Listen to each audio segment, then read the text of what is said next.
Yan guys, back to my channel. Welcome to my channel na naman tayo. Maglalagay tayo ng binil. Ito, nailagay ko na, umpisahan ko na pala. Ito, 10 yung ano, pang niya ito. 1, 2, 3, 4, 5, 6, pataas. Ayan, so yung ilalagay kong binil, ito, ganitong style. Ang isa nito is 44 pesos. Yung haba niya, nasa ano to eh, 34 inches yung haba niya. So yung normal yung ano lang, ano tawag nila dito, yung parang standard lang na ano, binil. So adhesive na siya, tatanggalin mo na lang tapos ikakabit mo. So yan nga, ito medyo sumala ko sa dito yung pagkakakanto, pero okay na yan, manageable na yan. Yan, kakabit tayo ng binil.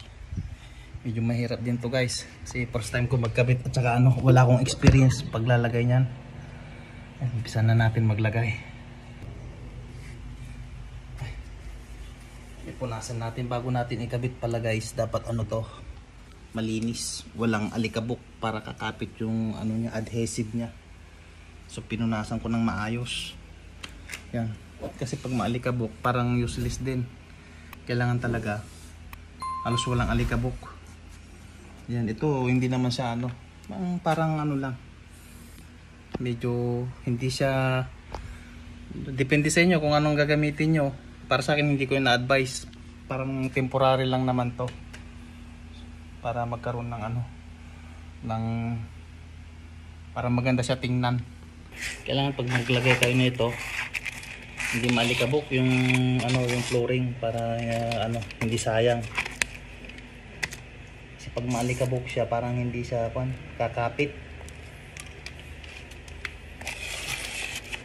Ang cutter ko, kain tayo ng cutter. Yan, pwede nyo lagyan ng adhesive din, yung parang pandikit, parang rugby ganon. Ang depende sa inyo kung lalagyan niyo or hindi. Sa akin kasi tinisting ko, kumapit naman. Bale ito lahat sa 10 step, 10 hakbang, 17 na piraso yung binili ko. Sana magkasya. Putulin natin. Madali lang ito ikabit, yung mga adhesive na ano. Tapos tatanggalin lang natin ito.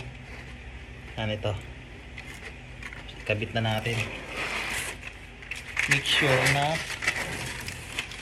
malinis yung ano, kakabitan natin ano, flooring. Ito, lasang alikabok.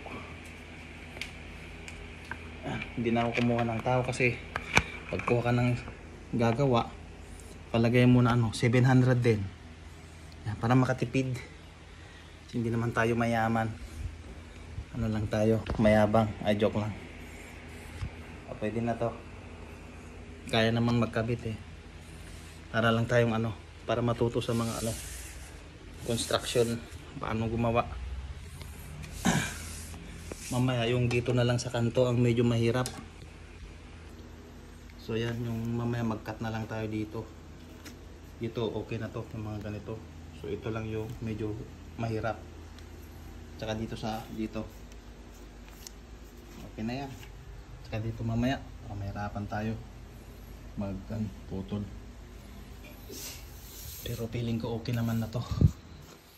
Ano natin ginagawa,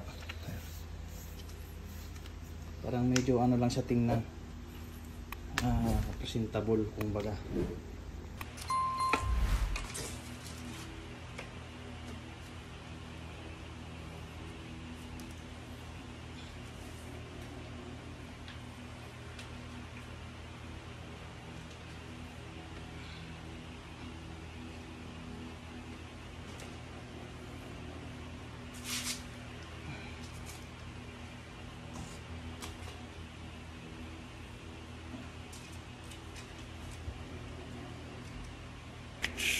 Cut natin. So, maaga pa lang guys, sinumpisahan ko na para ano, maaga rin matapos. Kasi ilang days lang yung ano natin, pahinga.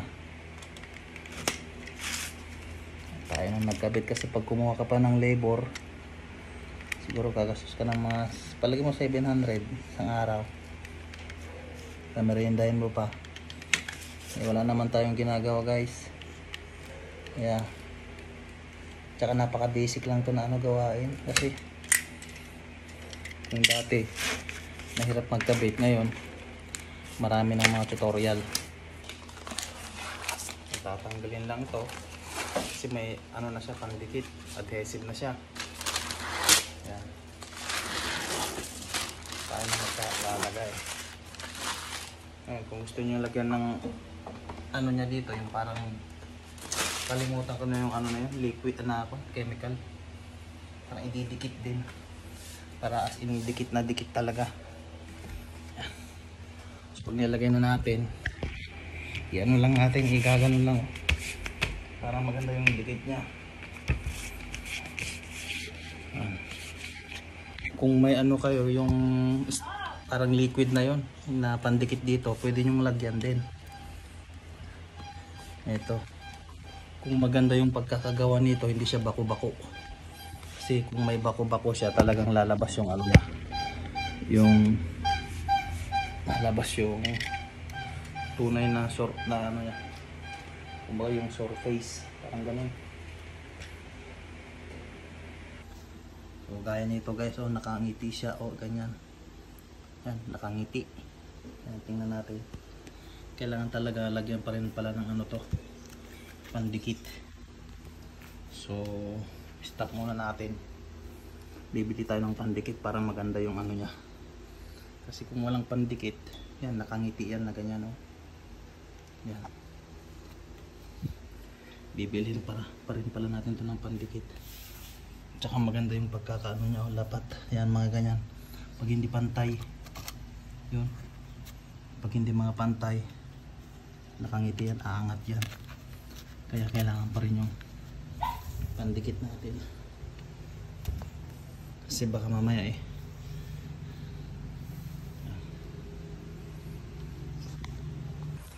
yan.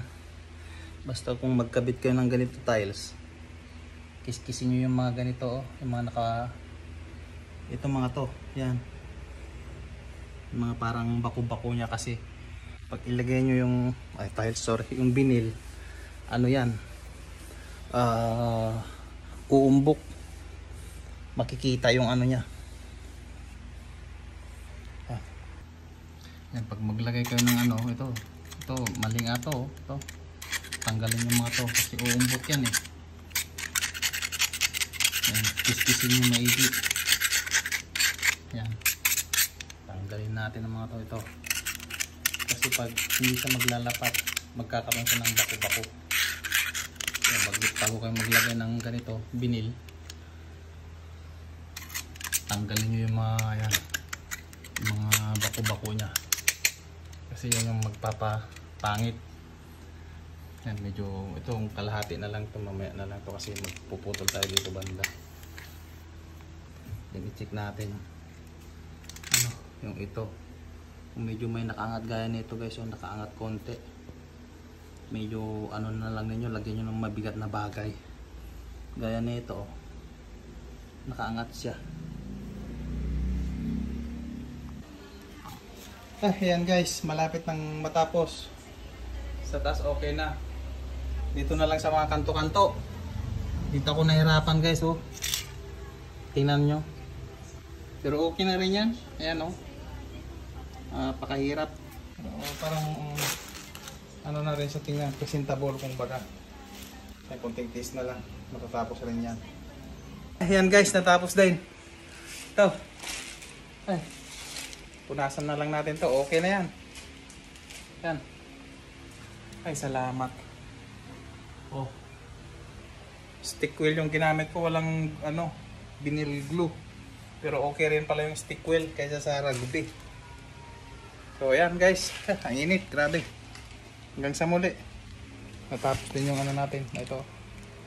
Yung kanto medyo pangit tingnan pero okay na yan. Hindi naman tayo professional. Yan. Salamat.